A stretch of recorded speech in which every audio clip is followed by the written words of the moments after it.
कौन था, क्या वजह थी, क्या मुलाकात करने आए थे सांसद जी से? आजमगढ़ के विधायक माननीय रमाकांत यादव जी हैं और काफ़ी दिनों से पिछले 4 साल से यहाँ पर जेल में बंद हैं। उन्हीं से मुलाकात करने के लिए आए थे। ये मुलाकात हमारे शिष्टाचार की मुलाकात थी और क्षेत्र का होने के नाते, जनपद आजमगढ़ के होने के नाते हालचाल लेने आए थे। क्या व्यवस्थाएं हैं जेल के अंदर, क्या बताया? अब बीजेपी सरकार बदले की भावना से काम कर रही है। एक विधायक को जो मान्य सुविधाएं हैं या बी कैटेगरी की जो सुविधाएं हैं जेल में विधायक को, वो नहीं दी जा रही है। और जो बेसिक सुविधाएं बताया विधायक जी ने, जो बेसिक सुविधाएं होती हैं, छोटी छोटी चीज़, बेडशीट है, चादर है या खाने पीने का है, पीपीओ का है, तो ये सारी चीज़ें जो है उपलब्ध इसलिए नहीं कराई जा रही है कि वो समाजवादी पार्टी के विधायक हैं और समाजवादी पार्टी का विधायक होने के कारण उनके साथ जो है दोहरा बर्ताव किया जा रहा है, जो नियमों के भी विपरीत है और ये सरकार के सब कुछ जो है निर्देश पर हो रहा है। ये सरकार विपक्ष के लोगों को, समाजवादी पार्टी के लोगों को दुश्मनों जैसा व्यवहार करती है और जो है इनसे जो है भेदभाव रखती है। तो इसलिए हम कहना चाहते हैं कि ये सरकार जो है ये न तो लोकतंत्र में विश्वास रखती है, न संविधान में विश्वास करती है, न तो नियम कानून में विश्वास रखती है। केवल जो है अत्याचार और अनावश्यक दबाव बनाने का काम करती है।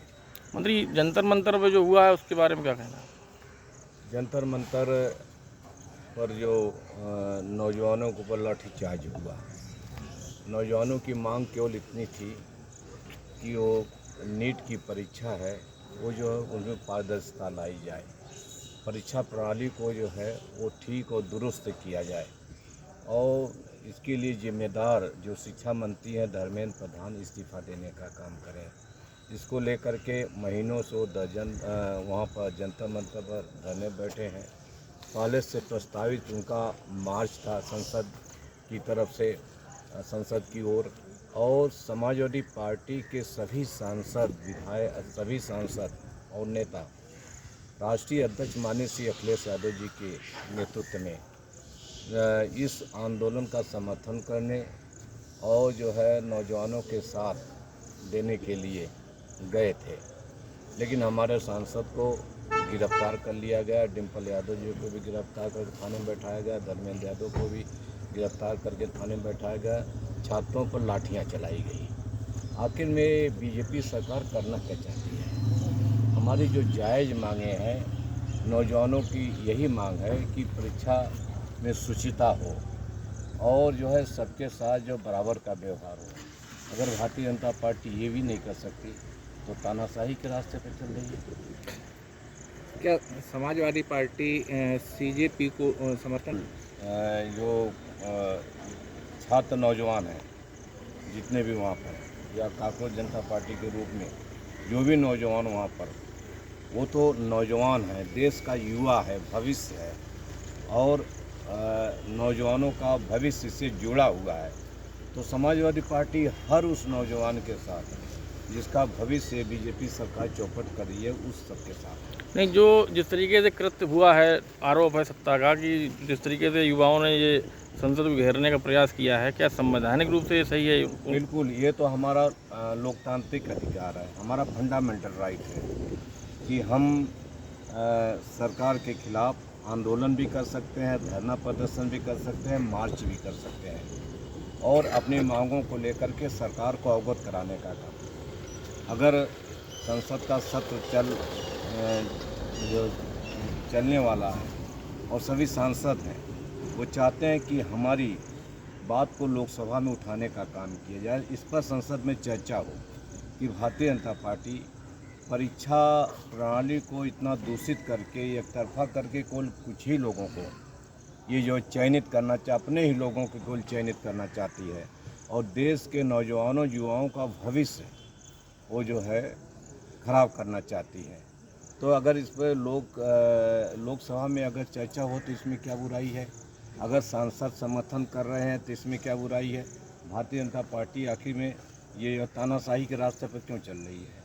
आखिर में नौजवानों पर लाठीचार्ज क्यों किया? कई के सर फूटे हैं, शरीर में चोटें लगी हुई हैं और जो है कई लोग बेहोश हुए। सोनम वांगचुक की जान भी जा सकती थी अनशन पर बैठे हुए। लेकिन इतने संवेदनहीन ये लोग बीजेपी के लोग हो गए हैं कि 18-19 दिन तक बैठने के बाद भी सरकार का कोई प्रतिनिधि या सरकार का कोई मंत्री जो है उनकी मांग को सुनने या हालचाल लेने के लिए नहीं आता है। ये तो पूरा तानाशाही है।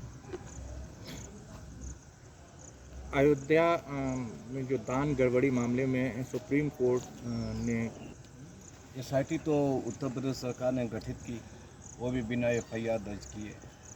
तो आप समझ सकते हो कि उत्तर प्रदेश सरकार बिना FIR के, बिना शिकायत के SIT गठित करती है और मामले को लिपापोती कर रही है। जो भगवान राम के मंदिर में जो चंदा चोरी हुई है, दान चढ़ावा का जो चोरी हुआ है, आखिर में सरकार इस पर बयान क्यों नहीं देती? कौन कौन लोग जिम्मेदार हैं? कितना रुपया चोरी हुआ है? कौन लोग ले गए हैं? बड़े चोरों को बचाने का काम कर रहे हैं, छोटे मोटे को जो है चोर गिरफ्तार करके मामले खत्म करने का काम कर रहे हैं। ओपी राजभर का बयान आया है कि जो उत्तर प्रदेश में गुंडे माफिया हैं वो कहीं न कहीं समाजवादी पार्टी के या समाजवादी पार्टी से जुड़े हुए हैं। क्या तो ओम प्रकाश राजभर जी को कानून मंत्री, गृह मंत्री बना दीजिए, वो जो है व्यवस्था सब ठीक कर दें। आज आए दिन उत्तर प्रदेश में हत्याएं हो रही हैं, दुष्कर्म हो रहा है, डकैती हो रही है, चोरी हो रही है। जो लोग जीरो टॉलरेंस की बात करते थे और कानून व्यवस्था पूरी ध्वस्त रखने की बात करते थे, तो आखिर में इतनी जो है घटनाएं कहाँ से हो रही हैं? अगर जो है सरकार अगर इतनी चुस्त दुरुस्त है तो आज PDA और पर अत्याचार क्यों हो रहा है? PDA की हत्याएँ 60% से ज़्यादा जो फेक इनकाउंटर, जो पुलिस कस्टडी में जो मौतें हुई हैं, फेक इनकाउंटर हुए हैं, वो पिछड़े, दलित, अल्पसंख्यक और गरीब लोगों के हुए हैं। आखिर में ये PDA की आवाज़ को क्यों दबाना चाहते हैं? जो पिछड़ा, दलित, अल्पसंख्यक, मुसलमान जो इस देश की बहु आबादी है, इस आबादी के ऊपर अत्याचार और अन्याय ये क्यों करना चाहते हैं? भारतीय जनता पार्टी के पास न तो इसका जवाब है, न तो उनके मंत्री के पास इसका जवाब है।